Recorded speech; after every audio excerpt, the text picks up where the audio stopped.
ఈ లోకంలో చాలా మంది క్రైస్తవులుగా మారిన వాళ్ళు ఉన్నారు. అనేక విశ్వాసాల్లో నుంచి యేసుక్రీస్తు వైపుకు వచ్చి నిలిచిన వారు ఉన్నారు.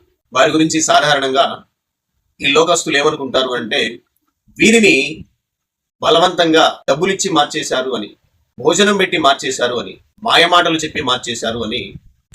వాస్తవానికి అది నిజం కానే కాదు. 100% తప్పు, పొరపాటు. డబ్బులిచ్చి మార్పిచ్చేదైతే డబ్బులు ఇవ్వని వారెవరు?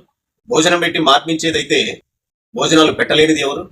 మాయమాటలు చెప్పే మార్చేసేదైతే మాయమాటలు చెప్పే తెలివితేటలు లేని వారెవరు?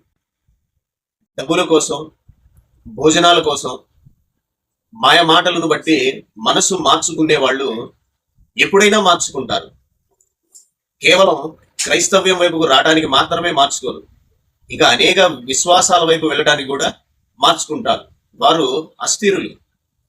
యేసు ప్రభు హృదయపు ద్వారమునతో ఉండి తలుపు కొడతాడు. సమ్మతించి వారి హృదయ ద్వారాలను తెరిచినప్పుడే ఆయన వారిలోనికి వెళతాడు.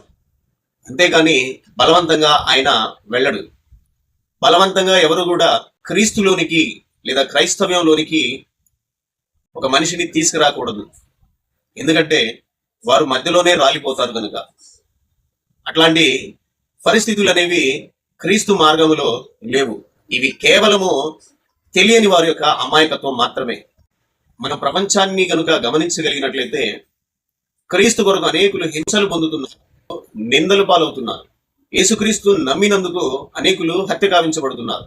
క్రీస్తును నమ్మినందుకు అనేకులు వెలివేయబడుతున్నారు. క్రీస్తును విశ్వసించినందుకు అనేకులు అవమానించబడుతున్నారు. సమాజం చేతను, కుటుంబస్తుల చేతను, సొంత వారి చేతనే హేళన చేయబడుతూ ఉన్నారు. ఇవన్నీ కూడా లెక్క చేయకుండా క్రీస్తును అంటిపెట్టుకుని ఉన్నారు అని అంటే కారణం ప్రభువు అనుగ్రహిస్తున్నటువంటి సమస్త జ్ఞానమునకు మించిన సమాధానమే. ఆ సమాధానము ఏ హృదయాన్నైతే తాగుతుందో ఆ హృదయము ఖచ్చితంగా దేవునికి అంటుకట్టబడుతుంది. శ్రమలోనైనా, వ్యాధిలోనైనా, బాధలోనైనా క్రీస్తుని ఆనుకునే ఉంటుంది. క్రైస్తవ్యం అనేది మానవుని ఆలోచనల నుంచి పుట్టిన మతం కాదు, దేవుని ప్రణాళిక ప్రకారంగా ఫలిస్తున్నటువంటి కార్యము. క్రైస్తవ్యం విస్తరించడానికి కారణం దేవుడు మానవులకు అనుగ్రహిస్తున్నటువంటి సమాధానమే. ఆ సమాధానాన్ని అనుభవించిన వారు క్రీస్తుకు అంటుకట్టబడుతున్నారు. అనుభవించడం తెలియని వారు, ఆస్వాదించడాన్ని ఎరుగని వారు క్రీస్తుకు దూరంగా ఉంటున్నారు. క్రీస్తు చెంతకు వచ్చినా కూడా రాలిపోతూ ఉన్నారు. దేవుడి యొక్క సమాధానాన్ని మనం అందరము పొందుకోవాలి. అట్టి రీతిగా దేవుడు మనందరినీ దీవించి ఆశీర్వదించును గాక. ఆమేన్.